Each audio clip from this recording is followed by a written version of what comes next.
Okay, so I wanted to do a video today to actually work out some personal issues I'm having. And the personal issues I'm having, so this is going to be kind of a journal, a vlog. I think they call it a video log. So I'm just feeling like a loser right now. And you as an artist, you want to be successful. You want to, start getting work. You want to be making better art. And when you're 28 years old, almost 29, and you're still living with your parents and your art's getting better, but it's not quite there yet, and you're working on your social skills, but you don't have quite as many friends as you like, or maybe your relationships aren't as deep as you would like, or you don't feel as confident as you'd like to be yet, and your job is like dog walking, so you've got a few clients there, and so it's just feeling like, I know I'm not in the worst situation ever, right? Like objectively. And that's, I think, what I'm going to end up getting to is, you get out, how to get out of that, first person view of your emotions. Like when you're in the hot seat, right? It feels like just everything's terrible. And like, so you start getting into this judgmental state of, like, I'm not good enough, I'm a loser, everybody hates me, nobody likes me, all this negative talk.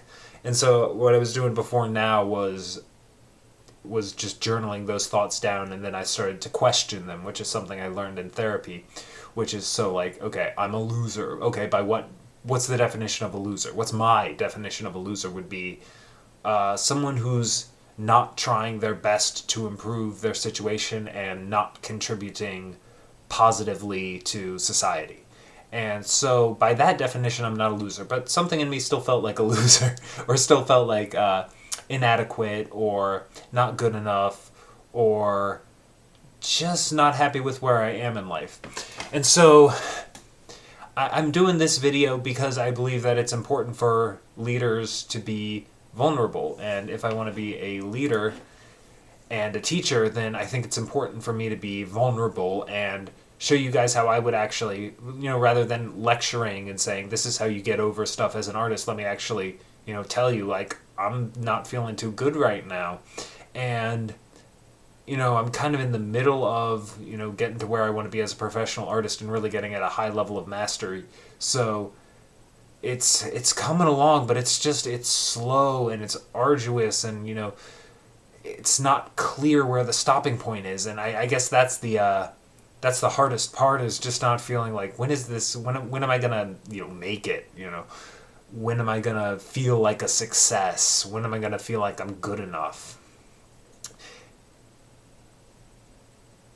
And so let's try to get at that today. Let's try to pinpoint the problem, because when we're in a state of emotional agitation, a lot of times this stuff gets, it's all one big problem. And that was the same thing I was talking about a couple days ago with getting out of your art funks, was breaking down the problem into smaller pieces.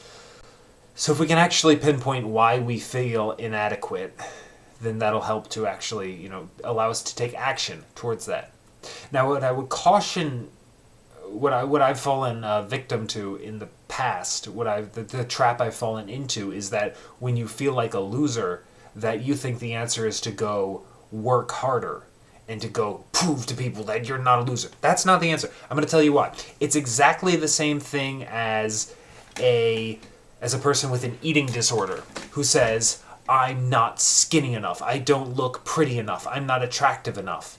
And so they do all this, like binging and purging, and they think, oh, the problem is my weight, the problem is I'm too fat, when actually the problem is your perception of yourself, right? So we don't want to develop an artistic eating disorder where we think we're losers, so we work harder as a solution. That's not the problem. Isn't that we're losers? It's that we're not accepting ourselves. And by accepting yourself, I don't mean that you say, everything I do is wonderful and I'm just going to sit on the couch and eat potato chips all day because I just accept everything. No, what you want to do is you want to accept where you are. You say, okay, well, I accept that I'm not at a very high level, at that really high level of art that I want to be, where I could be making the kind, like, could I sell some of my art now with my current capabilities? Yes, but I want to. That's kind of a trap, because you start you start working, and then you don't have time for training anymore, and so you kind of get stuck on that level of work. So what I want to do is I want to be a student for as long as possible and get to a really, really high level of execution with my art before I start uh, getting a lot of income from it. I'd rather get income from other sources and just live with my parents for a long time before. So I think that's actually the way to think about it. Is I forget where I was. I'm just gonna keep working through it. If this video is too long for some people, nobody watches these things anyway, so who cares? These are just for myself to listen to, and I'm just working through this in real time. I forget where I was. Something about that feeling like a loser. You don't just want to work. That's not the solution. Let's figure out the root of the problem, the thoughts and the feelings that go along with those thoughts. So the feeling is a sense of inadequacy. The thought that leads us there is that I'm a loser, right? Which, is that a reasonable thought? According to my own definition of what a loser is, no, it's not. So what do I mean by that? Loser is not the right word. So we spend some time just thinking. Maybe we take a deep breath, okay?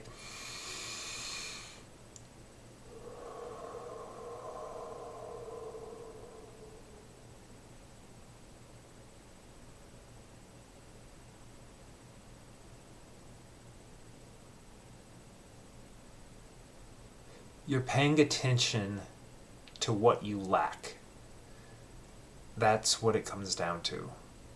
I think when I'm in this state of mind where I'm feeling like I'm not enough, that's coming from a place of lack. I'm not focusing on all the things I have. And what I have is a perfect environment to grow and get better and improve, and I'm doing it every day.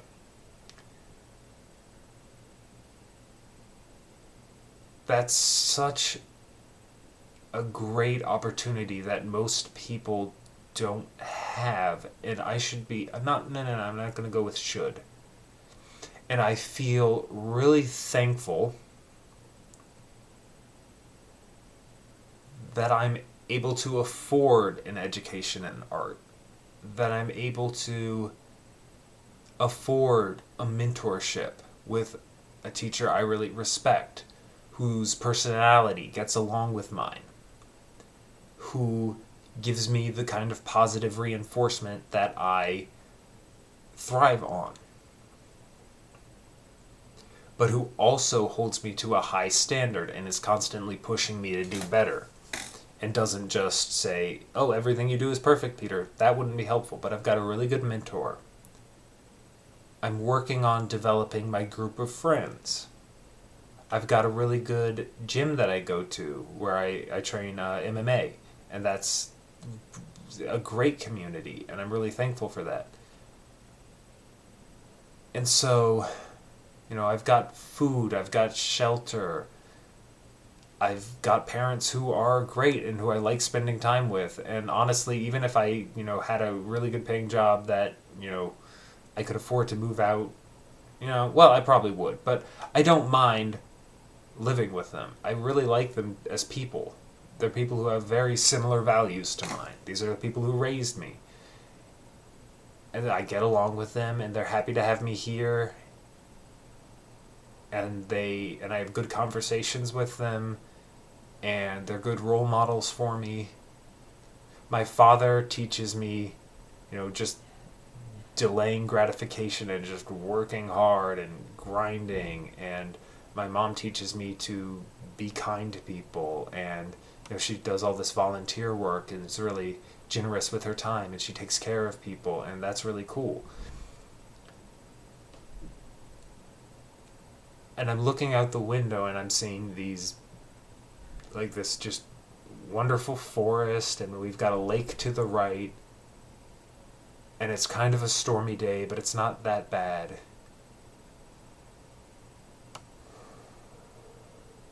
And I'm alive and I'm healthy. And man, it's just art, you know? It's just art. It's just, like, yes, it's challenging. And a lot of people want to give up on art because it is hard, and you do spend a lot of time just feeling like a loser. And when you're not a lawyer, or you're not, a banker, or, an accountant or something where you, like, make a lot of money, or any job like that where you feel just you're not one of these, high paying, well respected jobs, and you're also not, the kind of artist yet who is making work that people are like, wow, that's incredible, right? We think about, like, oh, I want people to look at my art and just be wowed and blown away, and then once I get to that point, that means I will have made it. But is that even the point? Is that going to make you happy? No, making the kind of art you want to make is going to make you happy. So I think just draw things that you want to draw. I love drawing animals. I love I love when I feel like I'm surrounded by people who love me. I love when I feel accepted. I love teaching people. I don't I don't love this mindset of, if I'm not in this super high paying job, and if I haven't made myself into something amazing by before I'm 30, then I'm a failure and I'm a loser. I don't like that. So let's back off of it and say, so what's it going to take me till I'm 35 or 40, and then I'm going to be, let's say 35. I'll probably be 35 by the time I'm good.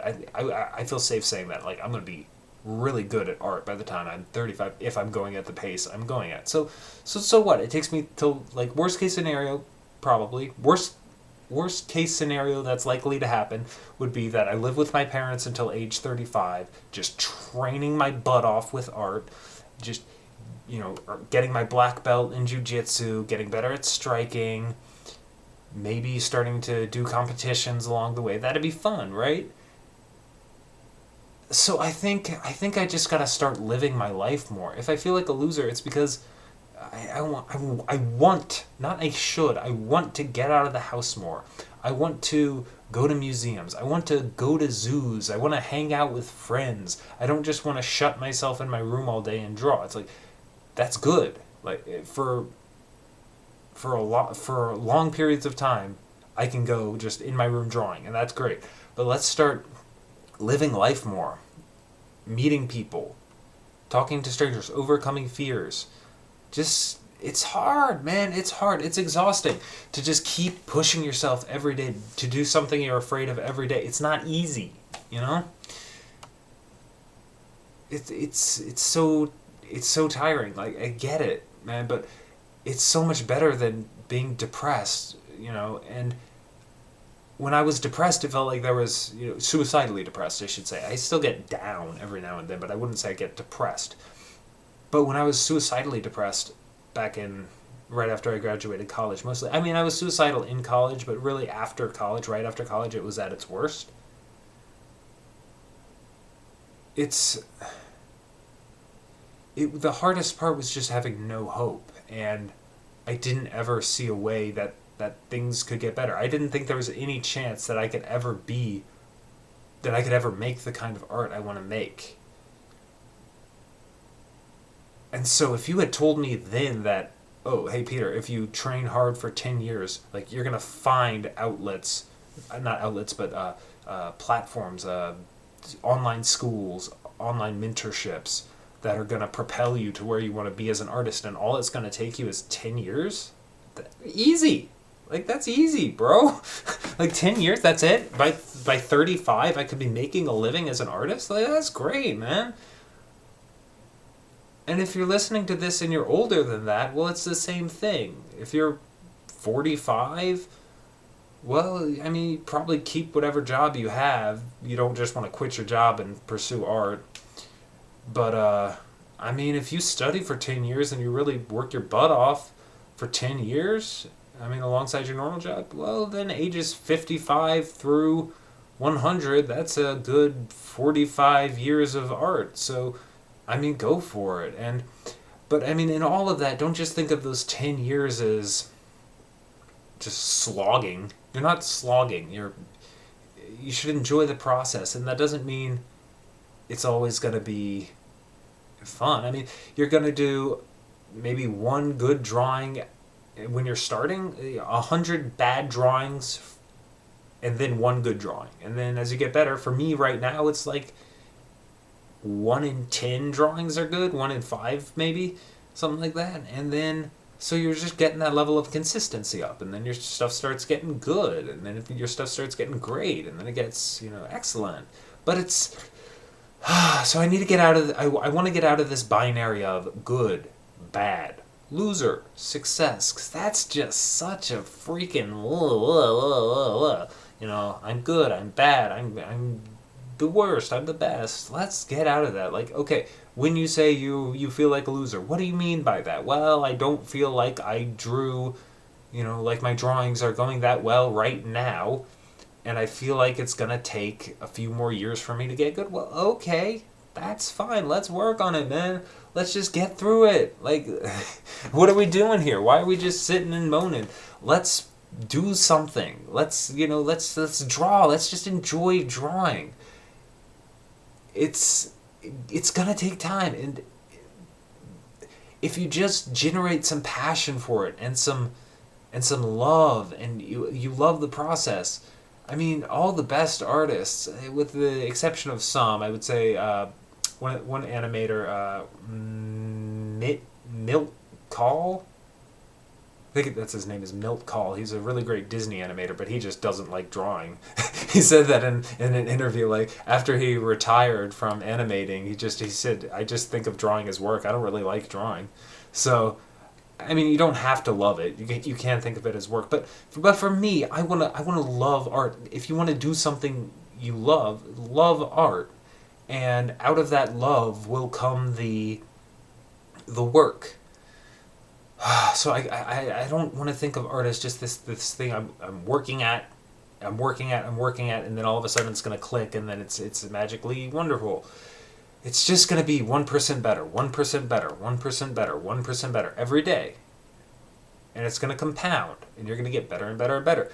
But it's not going to come as like this huge change. Sometimes it might. Those are rare. Those are level ups, and those are great. But then it's going to go back to that slow incremental increases.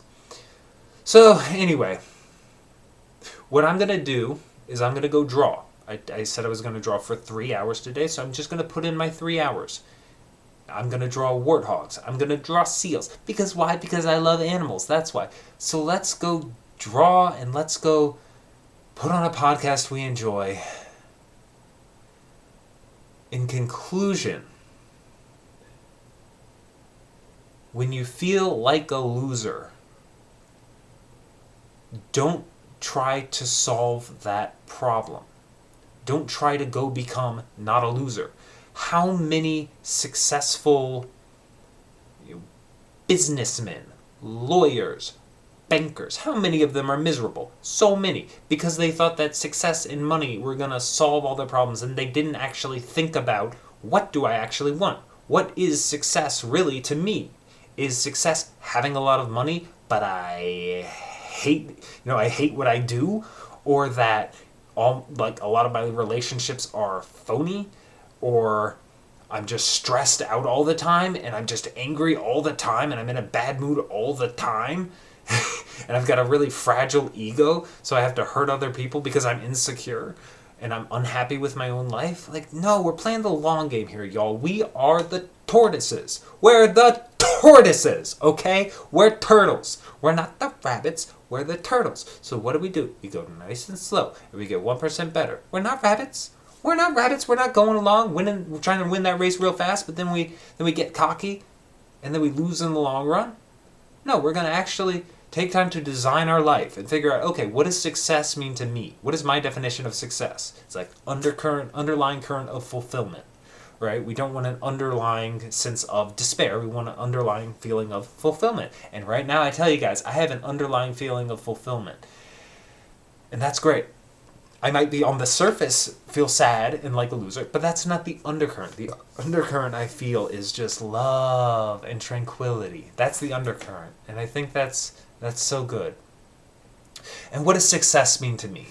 I know I said in conclusion, but this video's for me. And if someone else benefits from it, great. But this video's for me. So I'm going to keep going with it. I've totally forget what I was going to say. Okay. My definition of success is undercurrent of fulfillment, strong relationships with friends and family, potentially a romantic partner, not necessarily. I don't need it. I can take it or leave it. Honestly, I think it's kind of unhealthy when people think they need a romantic partner in order to have a complete life. I feel like I want to feel like totally complete and like solid just on my own. That doesn't mean I can't have friends and family, but I don't want to depend on another person for my success. Or success. Depend on another person for my happiness. That's not what I want. What? Like, I don't feel happy with my life, so I'm going to go get in a relationship with someone so they can solve all my problems and make me feel happy? That sounds just not healthy. It sounds profoundly unhealthy because what if that person dies? What if that person breaks up with you? What if that person cheats on you? Well, you were depending on them for your happiness, so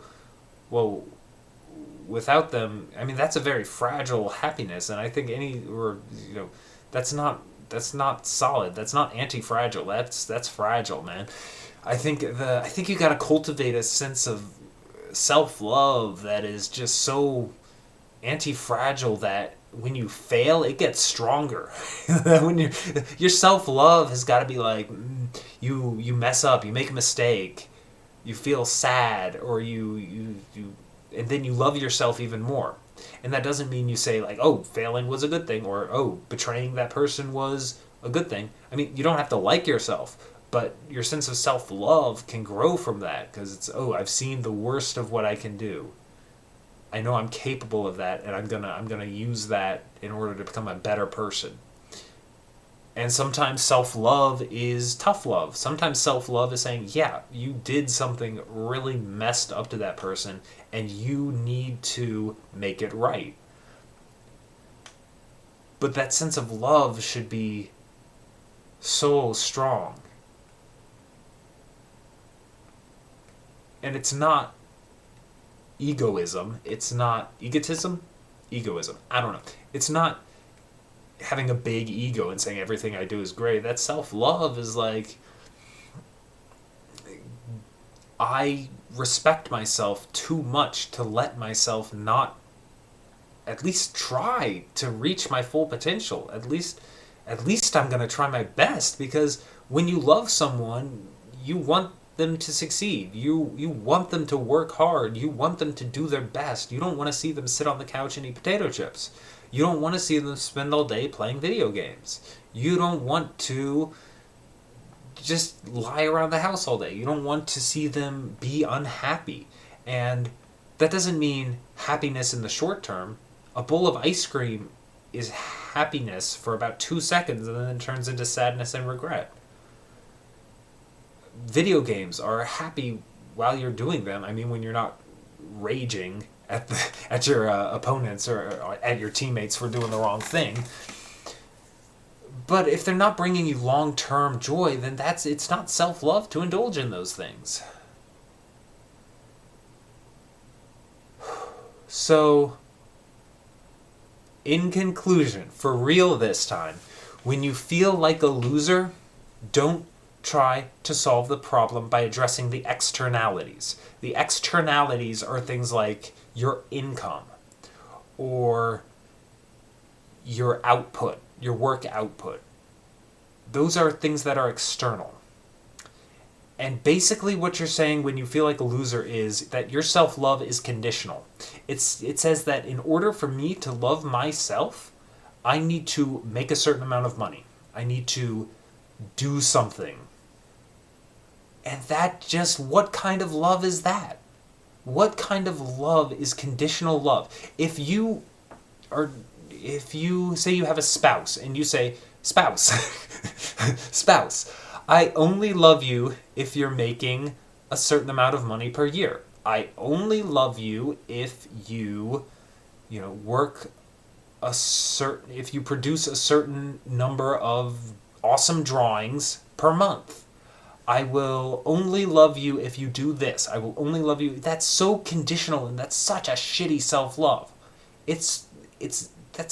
So the issue isn't these externalities when you feel like a loser. It's that you feel like a loser. So just pump in the self-love. You gotta love yourself through that, okay? You gotta love yourself. You gotta find something about yourself that you love. If you don't love your career, if you don't love what you're producing, then find something. Just start with the smallest thing. I love that I don't rape children. I love that about myself. I love that I'm not a rapist. I love that I'm not a murderer. Start with the easy stuff. Start with the fact that you're not horrible. That's a great way to start. You are not as bad as Bill Cosby. You didn't rape a whole bunch of women. Good job. That's a start. And then you can move on to stuff. It's like, well, I love that I consider other people's feelings. So start with just things about yourself that you love. And then maybe you can work up to a sense of, I love myself like I love my parents, where it's just more of an aura than anything else. It's just, I love this person. There are specific things about them, and I enjoy that they do specific things. I love that they have this job and they have these activities that they do. But even if they laid around doing nothing all day, I would still love my mom. I would still love my dad, regardless of what they do or what their output is. So you gotta learn to love yourself like that. You gotta learn to love yourself like you love your parents or like you love your child, where it's unconditional. And this whole I feel like a loser thing, it's conditional love. And so don't solve that problem by working through it and proving something to yourself, this inner critic. That's the thought is the problem. The problem is not that you're a loser. That's a false premise that it's not true. And it's based on a fragile self-love that let's work on generating love towards ourselves. Okay? So let's stop worrying so much about the opinions of other people. Let's try to accept ourselves as we are. And that means we can go work and train art and not have the pressure of it being like you have to prove something to yourself. Like you're drawing when you're like, I gotta show all these people that I'm not a loser. I gotta prove to myself that I'm not a loser. Let me draw.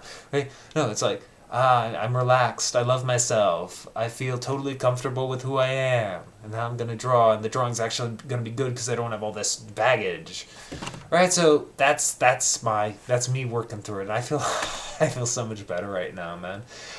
I feel really good right now, and so I wanna go draw. So I'm going to call that video here. I'm going to post this. It's a long video, but I want to post videos of me working through this stuff because I like listening to it on YouTube. Honestly, when I get in these funks, I like listening to them. And maybe when you feel like a loser, you can come back and listen to this video too. Just go for a walk, listen to this, man, and have fun. So let's all take a deep breath.